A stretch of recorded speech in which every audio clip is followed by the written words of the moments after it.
Learning Ally is a proud sponsor of the Empowered Dyslexia podcast. Learning Ally, a nonprofit education organization, helps to transform the lives of struggling learners by delivering proven solutions that help students reach their potential. We have a heritage of supporting students with a reading deficit like dyslexia. Our award-winning Human Read audiobook solution helps students in grades 3 through 12 access books they want and need to read to help them succeed. Visit www.learningally.org for more information.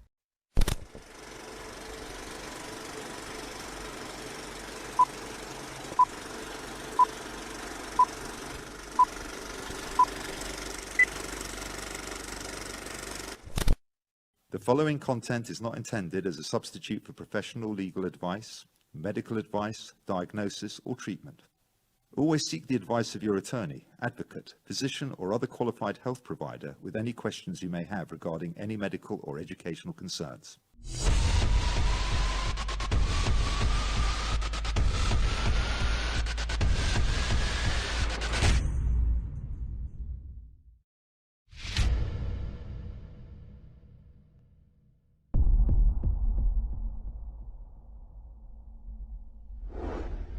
Hello and welcome to Empower Dyslexia. I'm Stephen Urant, and we're here to help you be a better informed partner in education. On this show, we discuss dyslexia and the related disorders.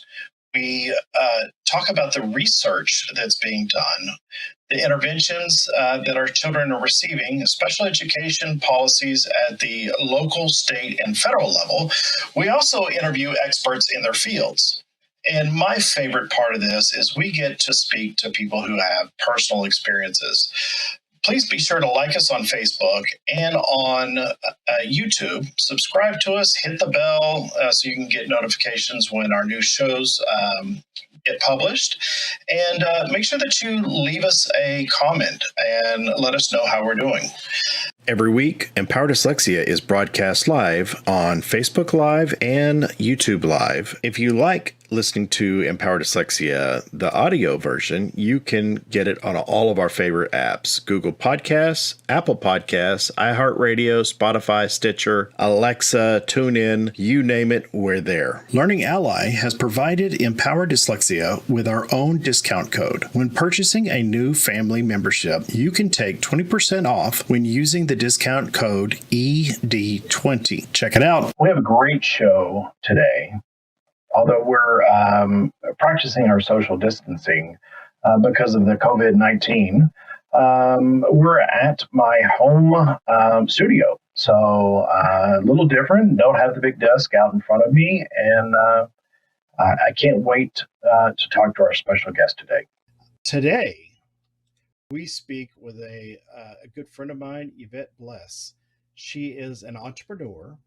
She was Miss Virginia Beach in 2014. And also in 2014, she became an honorary board member of the Dyslexia Foundation, Miss World American National Finalist in 2016. From 2014 to 2016, she also had the privilege to be the ambassador at Protecting Children Foundation and helping the United States Marines with the Toys for Tots. She was also able to learn cooking skills from master chefs at an oceanfront restaurant in order to serve dishes and raise money to fund her dyslexia platform. So it is my great honor to welcome Yvette Blaess. Welcome. Hi, thank you for having me. Well, I'm glad that we finally were able to connect and get you to come on the show. You're a busy person. Thank you. Yes, you as well. You're doing amazing with everything that your stories and your platform that you're sharing to everyone in the community of dyslexia and learning differences. Thank you very much. I love getting the support and helping fellow advocates like yourself get our message out and make sure that we get our population, our children, the help that they need so they can be successful. Definitely. I completely agree with you. So to start, can you tell us a little bit more about yourself and why you advocate for children with dyslexia or learning disabilities in general? Yeah, definitely. So I am dyslexia. I am ADD, ADHD, and dyslexia. I was diagnosed when I was in third grade. I graduated high school with a special education diploma, so it is lower than a GED.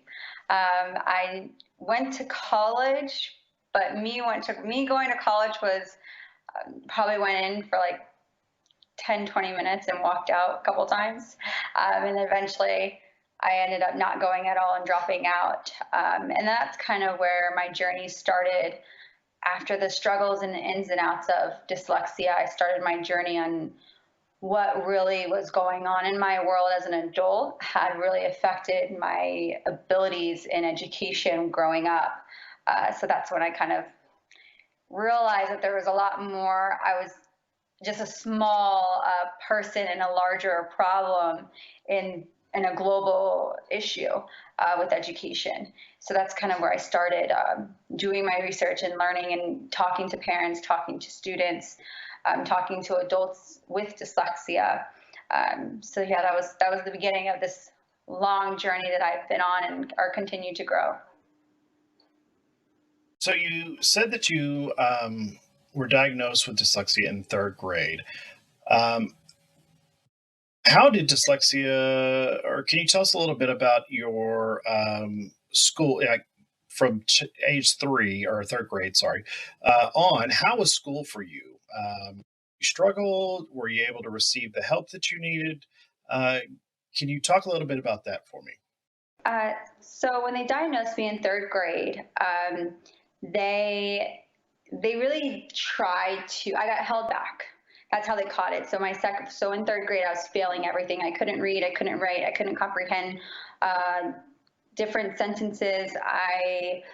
My memory from being ADHD is part of a small, short term, or my brain moves faster than most, so things don't comprehend very well, and memorizing things for a long period of time unless I'm really focused. So a lot of that they started noticing it in third grade. So they tested me. I got tested positive, or I got tested with dyslexia and ADHD, and then they held me back. And they really did everything. I started to go through special classes for just reading. And then I think like 2, 3 grades later, I started going through with math. And then by the time I reached 7th grade, I was in special education classes, the entire thing across. So I would go to school. I would even go to my homeroom to check in. I would just go straight to my special case manager's class. So it really did put a huge impact in my life on how I went through the school system. Because I'm on a very high scale of dyslexia, they couldn't really figure out how to teach me. They tried. I went through a lot of courses. I went through a lot of tutoring sessions, but they didn't really actually understand how to help me comprehend and read and learn. So when I graduated middle school, I still couldn't really read. By the time I graduated high school, I still couldn't read 2 full sentences and comprehend it. So I was 19 when I graduated high school. Yeah, that sounds very familiar. I mean, it was. I was diagnosed also in third grade. Elementary school was really rough, and so was middle school was fine. High school, I hated it. Could not stand high school, and that was. I finally got to the point where I was just done. I ended up dropping out my sophomore or junior year of high school, and it was just, this is as good as it's going to get, and since and even putting myself through this type of, the way I looked at it, abuse. So football was my saving grace. That was the one thing that kept me in school. Was there something that really kept you going, kept you in school? Um, your passion in school? Sorry, I laugh because I can't with school. I was the worst. I don't know. I graduated high school because I was so determined to graduate high school. Both my sister and mother went to the military, and my sister just got her. She left high school to travel the world, and my mother joined the military. So they didn't really actually walk high school.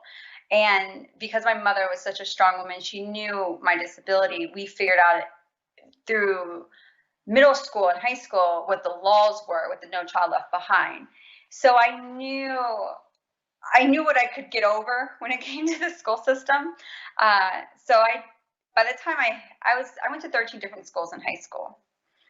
Wow. Where'd you grow up? In Georgia. In Georgia. Mm-hmm. And I grew up in one house in all of the high school, so I didn't move. My living situation did not move, but my schools, I went to 13 different schools, throughout the 4 years of high school. Knowing what the laws were, the school system, no matter across the board, had to graduate me. So I reached, by the time I was in 11th grade, I reached all my classes basically. So by the time my senior year of high school, I only had like one more credit to attend. So I just kind of went to school and then left like midway through because they couldn't do anything. So school to me was not the best for me. The only thing that kind of kept me going, I was an all-star cheerleader, but that really didn't have to do with anything with school, and I didn't have to be in school to be an all-star cheerleader. So I think I love to learn, and that's true to today. And if I could go, well, I am kind of going back to school right now, but if I could really go to college or really do it all over again, I would kind of be my own teacher and be the student at the same time, because I know how to learn. I know how to teach myself how to learn now. So I love to learn, and I always encourage everyone to really, even if it's a hard thing to do, they're just words. You know, at the end of the day, they're just numbers. They're not going to come out of the paper and bite you. They're not going to, you shouldn't cry over something that's just letters. And I think that once I got over that fear of just sitting at my, desk and reading absolutely nothing that I could never understand, as soon as I got over that fear, I think I just kept going, because that was my determination. Was I just loved to go and even if it was learning, new ways of, my classmates doing some stupid stuff. I think it was just entertaining to me. Right. Yeah. I mean, I think the only reason why I didn't quit sooner was because I had some really good teachers, and I had great friends that I wanted to go to. That was one of the main things. I wanted to go to school to hang out with my friends, and where you could be an all-star cheerleader and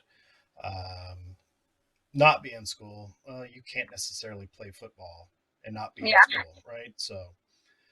So how did you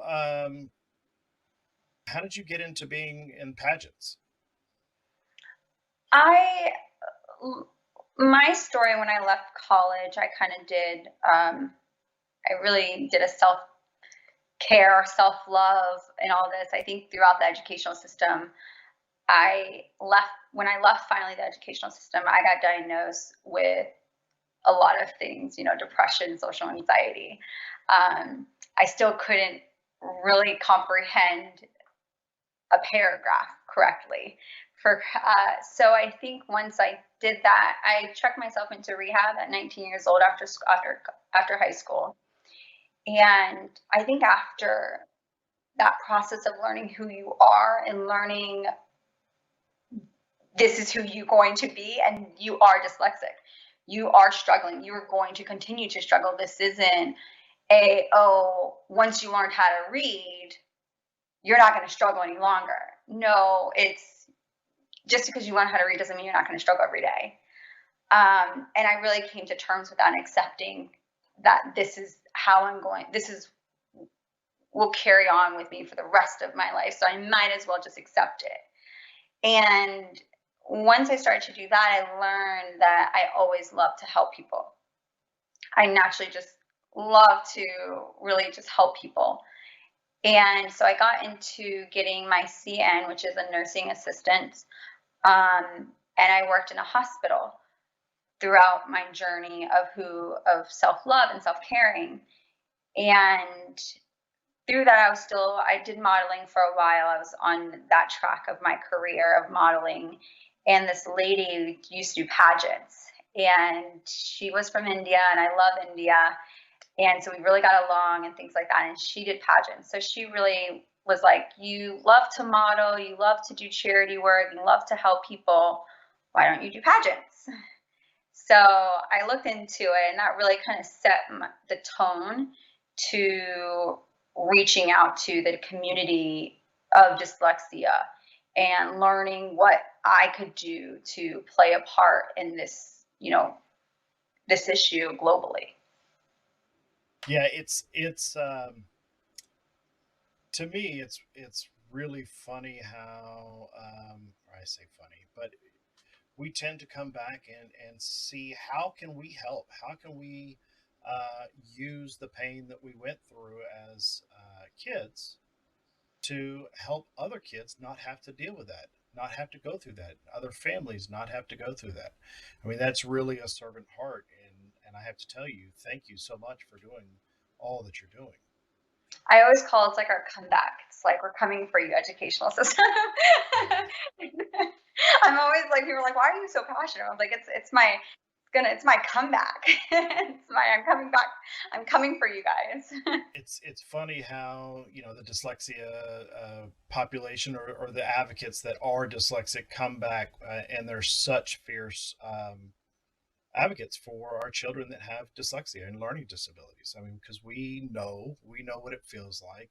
And I tell them all the time, I said, look, I can tell you exactly what it feels like as if it happened to me yesterday. I can still feel it. It doesn't go away. Mm-hmm. No, 100% agree.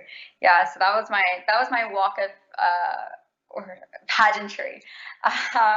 So then my platform was protecting children. That reached out to me. I grew up with a situation, and just children in general. I think that just it. I think protecting them in abusive situations, in foster care, and sexual assault in parents, and growing and protecting themselves as a person. I think it really hit home for me. And so I started to advocate for that as well. So between the two kind of came together in a larger, in a world's crisis. Yeah, and I mean, we with COVID-19 situation that we're in right now, and being having to be socially distant, and the schools being shut down, and parents having to take on a lot of the responsibility for teaching their kids.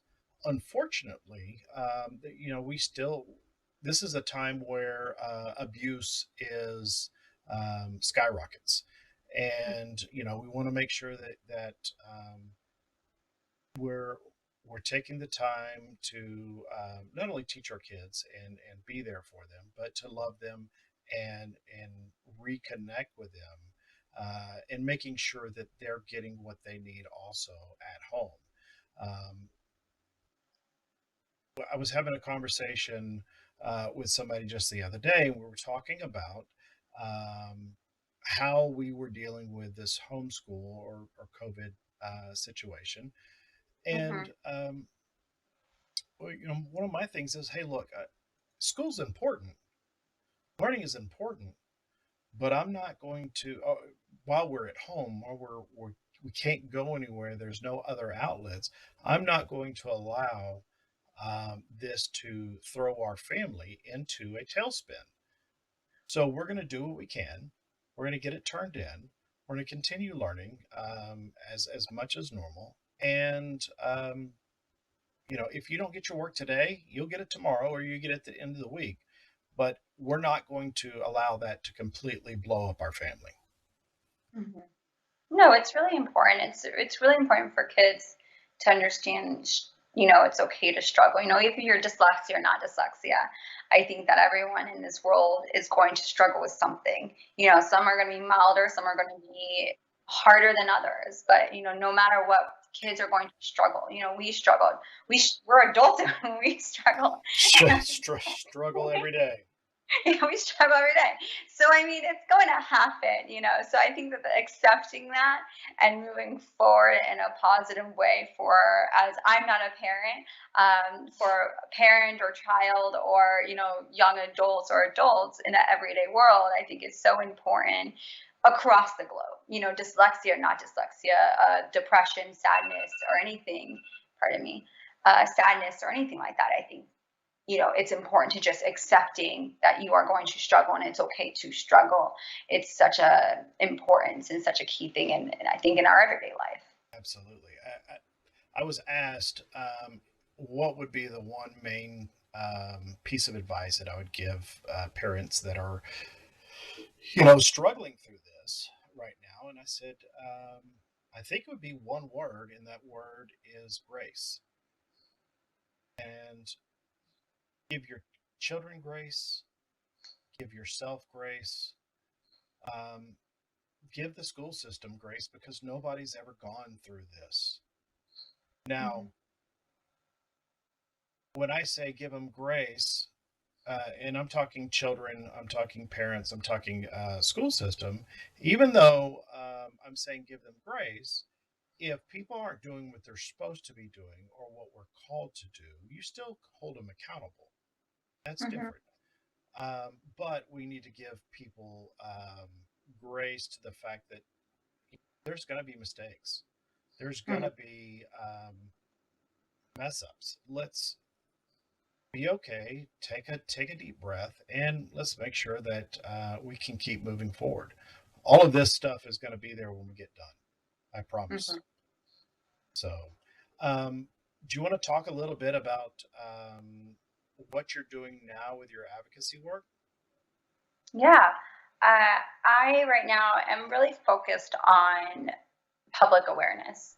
I truly believe that it is the public that we need to educate, because there is just so much that we could do within the community. It's nice to have outside people join in the community and show their support. And if there are kids or young adults or adults that have dyslexia or learning differences, it's so important. But even the people that, the mom and dad that has the A student that never struggles, they have no idea what dyslexia is, but their best friend could have dyslexia and they don't know, and they're having an argument and they're like, I don't understand, or they're making fun of them. They don't really understand what dyslexia or any type of learning differences is. I think it's so important. So I really am focusing on a couple of projects that I have that have been a very long and tedious, but it's working out to such a great way that I'm so happy I didn't rush into my projects. So it's a very slow process that I have, but it's to me, it's going to be so worth it on aiming more towards public awareness more than just the community itself. That's my belief in this, is that we need the public's help. There's just so much we can do in the community itself. So I'm aiming towards more of the public. That's exactly right. I mean, it takes a village. We need all of it. Yeah, we need all of it. We need all the help that we can get. And you're right when you start talking about you may have somebody that doesn't understand what dyslexia is, or the struggles that you go through. However, I guarantee you, I promise you, somebody that is dyslexic. And the thing is, they hide. They're not going to go tell. I mean, until you get to a certain place and being comfortable with your dyslexia, most dyslexics hide it. They don't want to tell people that they're dyslexic because they don't want to be looked at as if they were dumb. So it's definitely interesting. I used to have a thing on my phone that says dyslexia on it as my case. And when I used to put my phone down or have it on my screen, even at the grocery store, I remember I used this example because it was like, I think one of the first times that I experienced this, I was at the grocery store and I had my phone laying flat on my purse. And the lady behind me was like, "Are you dyslexic?" And I was like, "Yes, I'm very open about it." So I'm like, "Yes, I am." And she's like, "Oh my gosh, I am dyslexic. Do you have?" And we ended up talking for like 10, 20 minutes. Like I checked out, she checked out. And she's like, "I want to talk to you more." And so we just kind of have this conversation back and forth for like 10, 20 minutes at the grocery store. And I think that it was such a eye-opening that these just random, like, I get conversations that, at any kind of where, because I'm very vocal and I'm such a large advocate for it. So I get it randomly. And I think it's so interesting to have that conversation to just people that I just never talk about it. They're like, I was at my friend's house and we went to his wife's party and celebrating her birthday. And the people sitting next to me were just at a birthday party, just talking away about her dyslexic. So it's a fun conversation to have if you are open about it. Yeah, I struggled, and I truly believe that is that at least one person has had a conversation with someone that has truly struggled because of being dyslexia. Well, I mean, if we believe that 1 in 5 people are dyslexic, then there's no way that you don't know somebody that has dyslexia. Well, 1 in 5 have a learning differences. It's not necessarily put that 1 in 5 have dyslexia, because there's the two different things behind the NIH. But yes, I think that the numbers that are out there with the larger scale of dyslexia, I think that, there's just no way. Right. So, well, thank you so much. First off, thank you so much for all that you do, that you're out there being such a fierce advocate for our children that have learning disabilities, that you're constantly keeping this in the forefront, and you're constantly talking about it, and you're so open and honest about it. That means so much to these kids and parents and adults who don't know how to talk about it. They don't know how to get past the stigma, and just understand that, hey, just because I'm dyslexic doesn't mean anything at all. I need to keep moving forward. Right. Yeah, you're going to struggle. I mean, I struggle every day, waking up and remembering tasks and remembering, focus on one thing, or, it's okay, to stumble, or it's okay I'm still learning. I can only go past like a paragraph and a half, I think, to my comprehension goes only that far. So even reading recipes, figuring out what I have a really hard time with. When I get overwhelmed, I just shut down. I think the story that I remember closely when I figured this out, I was 17, and my mother was upstairs, and she was like, "Go downstairs and eat," and I was starving, like starving, and I couldn't figure out what I wanted to eat. So I sat on the kitchen floor crying because I didn't want to wake up my mom, but I was hungry. But I couldn't figure out what I wanted. And I didn't know how in my brain how to figure out what I wanted without regretting what I wanted, or, whatever was going on in my mind. My sister comes home and she tells, I was in there crying at 17 years old.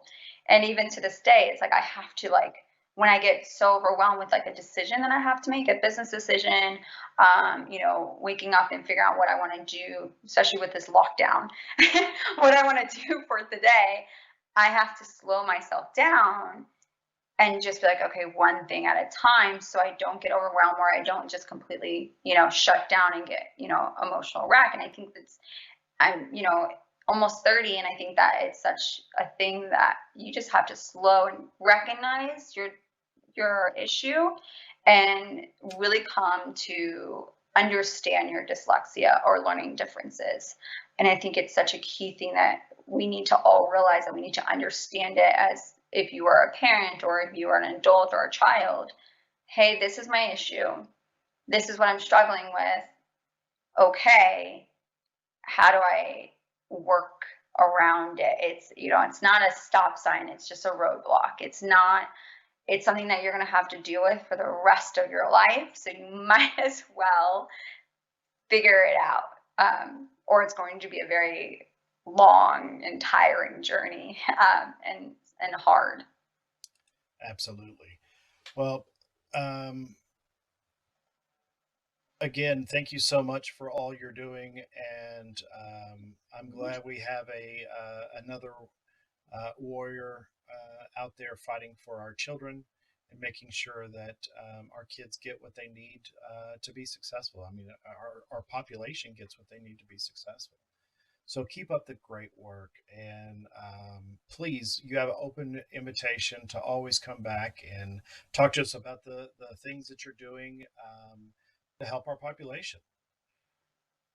We need to reach these. We need to help and get the public involved in making sure that our children in the next generation can reach their full potential. I think it's so important that we are able to reach our full potential, and we need the help to do so. Awesome. Thank you very much. Thank you. At the end of every show, we like to recommend that if you think that your child is struggling in school or your student is struggling in school, please get them tested. It is and it should be a fairly simple process. We have templates on our website at www.empowerdyslexia.info that you can download, fill out your information, turn this into your local school counselor in order to get this process started. You will be very happy to understand exactly what is going on so you can get your child the most appropriate help that they need. Thank you again for all of the support that you show Empower Dyslexia every week. Thank you for tuning in, and we'll see you next time. Now, here's a word from our sponsors.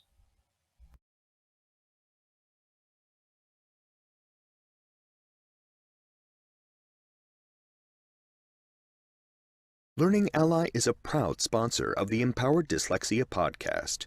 At Learning Ally, we are always looking for new ways to engage readers struggling with a reading deficit like dyslexia and help them work to their potential. Visit www.learningally.org to learn about the Learning Ally audiobook solution, including which of your students are eligible for access. If you live in Texas, we have great news.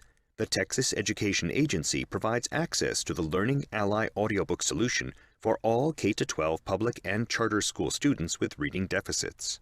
Get started today by visiting www.learningally.org/Texas.